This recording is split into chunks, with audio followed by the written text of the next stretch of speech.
नमस्कार दोस्तों, स्वागत है आप सभी का मेरे YouTube चैनल स्टेनो गुरु शिवा में। दोस्तों शुरू करते हैं आज की डिक्टेशन।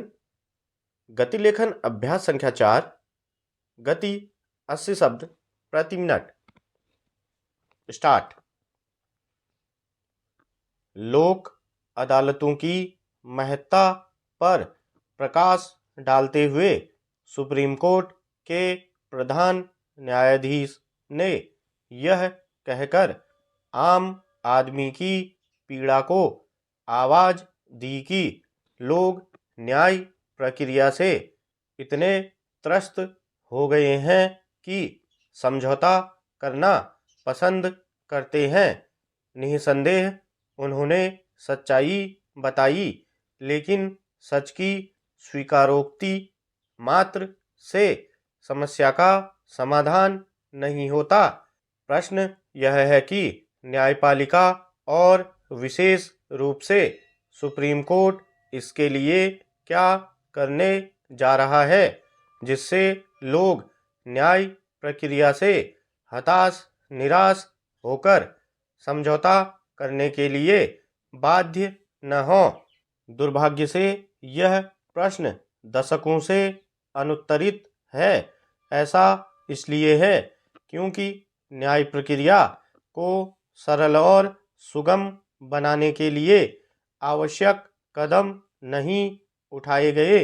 न्याय में देरी को लेकर न्यायपालिका, विधायिका और कार्यपालिका के स्तर पर रह रहकर चिंता तो प्रकट की जाती रही, लेकिन ऐसा कुछ नहीं किया जा सका जिससे लोगों को समय पर न्याय मिल सके। यह ठीक है कि सुप्रीम कोर्ट के प्रधान न्यायाधीश ने त्रस्त करने वाली न्याय प्रक्रिया को लेकर यह भी कहा कि यह स्थिति हम न्यायाधीशों के लिए चिंता का विषय है, लेकिन यदि इस समस्या का निदान नहीं होता तो फिर एक कटु सच्चाई बताने का क्या लाभ।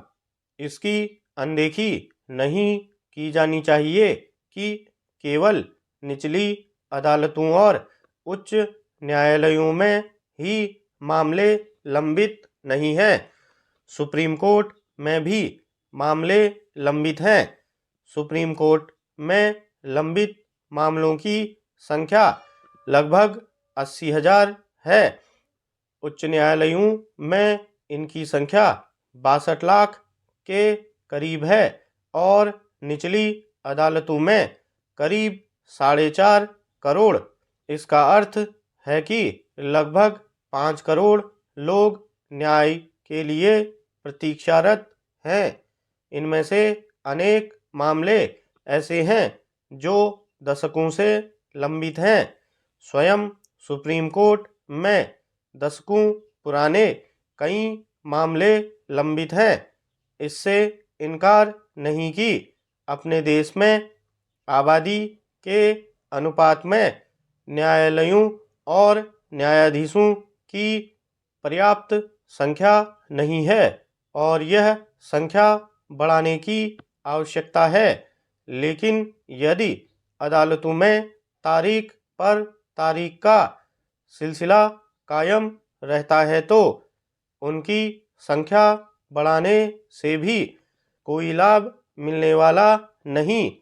उचित यह होगा कि अदालती मामलों का एक तय समय में निपटारा किया जाना सुनिश्चित किया जाए।